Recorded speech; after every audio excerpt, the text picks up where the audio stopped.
There we go. All right. Happy Thursday, everybody, and happy opening day. Happy opening day, Tim. Happy opening day. Happy opening day. How do we feel about the Tigers start in about 20 minutes or so? They're playing in Chicago? Yeah. Chicago White Sox? I wish they had a dome stadium. Yeah. Well, it says it's going to be 43 degrees and partly sunny, so. Like I said, I wish they had a dome stadium. I wonder how many people stay away from the cold. I don't know that. I'm trying Chicago, I think they're pretty used to it. I would think so. I'm trying to get you the first NCAA hockey score. There it is. What is it? Denver 1, UMass 1, and 2. What can we conclude from that so far? Denver and UMass are both very good schools. Well, yeah. Denver's the heavy favorite, and it's 1-1. It's on ESPN2, I think. It's on ESPN2. 1-1 and 2. Where else do you get this information? That's pretty complete. It is. And to me, that says that the tournament's going to be very close. I think it's going to be very exciting this year. So I like the teams. What I like is there's only 16 teams. We're not wading through 6,000 pretenders like basketball does. If you're in the six, you only got to win 2 to get to the Frozen Four. You win 2, and you're on neutral ice, so you don't have to go into somebody else's rink. You usually haven't seen the teams you're going to play. Usually. Right out of the chute, so. And there's a few nerves in there. If you lose other games, you usually can play again. You lose this one, it's over. One and done. So State, Michigan, and Western all play tomorrow. And so does Michigan Tech. And Michigan Tech, they all play tomorrow. But the first 3 all play in the same spot, which is pretty cool. 4 today, 4 tomorrow. And I do have that on here. See, I had it on here. It's right here. Look at that. There weren't times on there. There weren't. But what do you think are the expectations for the Tigers this year? I know that alongside the Angels, they're tied for the longest drought in the league. This is the playoffs. 165th consecutive year that the Tigers have gone into the season thinking they can win the World Series. There has not been a broken streak. Even the 40, 120, whenever that was. What was it, 43 and 119? Yeah. Yeah, even that. The next year they said, well, we can win the whole thing. That's, they're all 0-0. It's been 10 seasons since they made a appearance in October. So there are 26 guys on the team. So on radio today, I went over the roster. Okay. When I grew up, there were 9 pitchers and there were 16 position players or 25 guys. Now you got 13 pitchers. 13 pitchers. I mean, honest to goodness, you talk about nerves of these guys getting hurt. I was going to say, and there are a lot of guys I've never heard of as usual. Do you think there's more pitchers because there's more injuries? Yeah. So they have to kind of have that insurance? They limit the pitch count. Yeah. They tell you, when I grew up and I gave the ball to Bob Gibson and Sandy Koufax and Warren Spahn and Denny McClain, you go on down, they gave him the ball, and we'll see you tomorrow. Yeah. I mean, and if there's, for some reason, one of those stars gets knocked out, not because of the pitch count, because he was getting hit. But, I mean, Warren Spahn in one season threw 363 innings. You got guys now that are making $1 trillion that don't pitch 363 innings in 5 years. It's just, it's the way it is. I mean, the money that they pay these guys, they're so afraid they're going to get hurt, and then they're out, and then they got to pay them, and they don't get them back. I mean, to me, it's... What happened in Boston? John Smoltz will tell you thinks the pitch count thing's the most overrated thing in all of sports, and I agree with him. I mean... Look, with the pitch count, these guys get injured anyway. True. So, but how are the Tigers going to do? They were 78 and 84. I think they could win a few more. I think what they have going for them is they're in a division where there's no clear-cut favorite. But you said that last year, and it wasn't because there was no clear-cut favorite. They were just all bad. Well, I mean, what's different now is you only play your divisional foes 13 times. Used to be you played them 19. You're telling me if you placed the White Sox, Kansas City, the Twins, and Cleveland, that would have been 76 times. That's nearly half the schedule. So, but now it's 13 because they play everybody in the majors now at least once. If it was home last year, it's away this year, and vice versa. So to me, that everybody's schedule is going to be a little bit tougher in the Central Division. But you know what? I mean, I can just take a wild guess like anybody else can. You don't know who's going to get hurt. You don't know who's going to have a slump. You don't know who's going to contribute at a massive salary. Giancarlo Stanton makes $350 million with the Yankees. He hit 195 last year. Is he going to be better? He's lost 30 pounds. Is he going to be better this year? You don't know what game Shohei's going to bet on, and if he bets 4 against his team, that could influence the way the Dodgers win or lose. So you don't know who else is going to bet on the games. I mean, they're going to bet their team to lose and then lose. You tell me. I don't know that. I don't know that. So, Well, the Tigers play what a smart aleck. a little bit.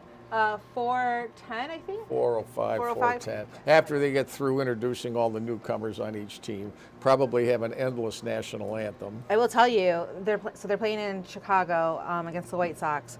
Great new milkshake at Guaranteed Rate Field. Well, now that's a big deal to It me. is. It's a campfire s'more milkshake. Does it cost Phenomenal. $12 or? I think it was 17. Oh, well, whatever. but Okay. but it looks delicious. I certainly hope so. So you got that going for you. You got ballpark food. Tigers home opener is the From the day. week from today, and then the Lugnuts are also. That's next Wednesday, and Andy just came down to a halt for the Crosstown Show and says there'll be snow flurries and 45. You can't play these games at night that early. Ask Joey. He'll tell you. Joey went to the state game yesterday, and he's tougher than nails. He came back, said he froze to death. It's stupid. It's just. Wasn't it last year the Crosstown Showdown was raining and thunderstorms? It's always and lousy in April. awful. This is Michigan.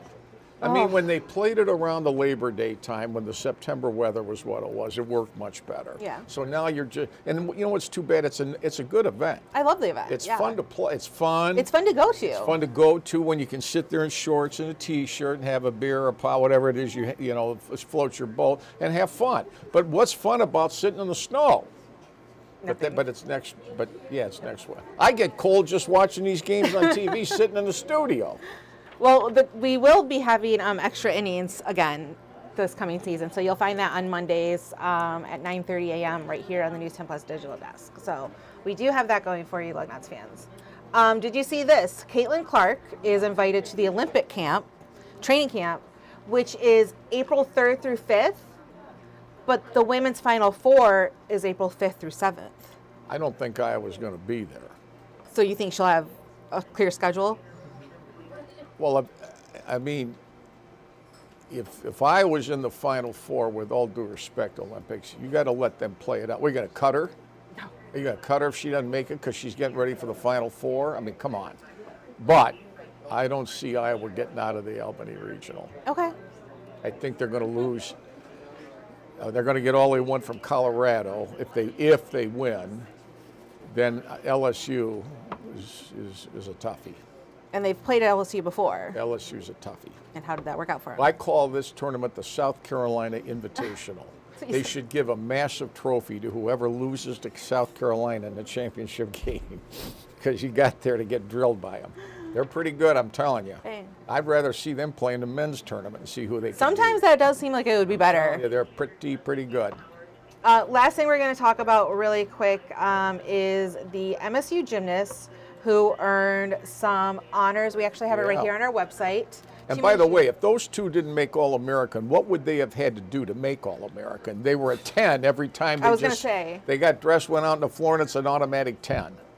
that is on our website right now, Owen's story, but I mean, this is a group of athletes that have been phenomenal this They year. were more of a 10 than Channel 10. I mean, that's how 10 they are. They were pretty great this year. So congratulations to them. You can read the full story on our website, WILX.com. I'll offer that they're the best athletes at Michigan State University. I would agree with No you. knocking anybody else. No, but they're phenomenal. Say they're the best athletes at MSU. And And there's it is 730 scholarship athletes. I'll put them at the top. Men or women. It's tough. You remember when you were doing the uneven bars, it was always I tough. remember when I was in phys ed class in high school, I could only do so many iron crosses before I got tired. I could only do that balance beam I could only flip 2 or 3 times before I got a little woozy. You got to do 8. Is that what it is? Now it's the standard's 8. I mean, I find that challenging. I was just told right before we started this, the NCAA Seniors All-Star Game, Oakland University represented pretty well. Jack Wopel? Is that, well, I mean, Greg Campy's coaching the All-Stars at the Final Four, and the forward, he's He's already signing autographs for $30 this in America, great. Guy has one big game and he's signing autographs for $30, which is as many threes as he scored. He and that Trey, whatever his name is, those two are signing autographs.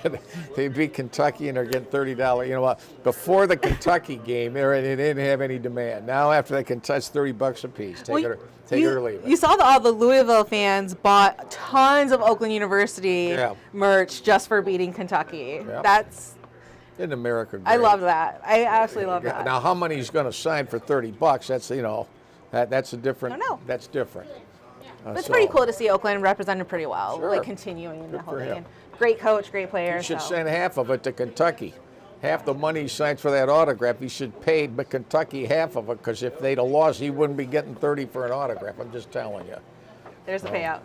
All right, so that's all we have. We'll see you guys tomorrow. Again, Michigan State, Michigan, Western Michigan hockey. All right, try not to screw it up. You know. Listen. The microphone. Well, now we're down one mic. I hope engineering saw that. Michigan State plays Western Michigan tomorrow. For this thing too. Michigan plays North Dakota, and then we also have Michigan Tech in the Providence Regional. So that's what we got coming up. Don't forget, you can watch us in all of these places: Apple TV, Facebook Live, Amazon Fire TV, Google TV, Roku, and YouTube Live. And if you are on Facebook Live and YouTube Live, you will be able to chat with us live. So make sure you get that in. And other than that, we will see you again tomorrow. Thanks for tuning in.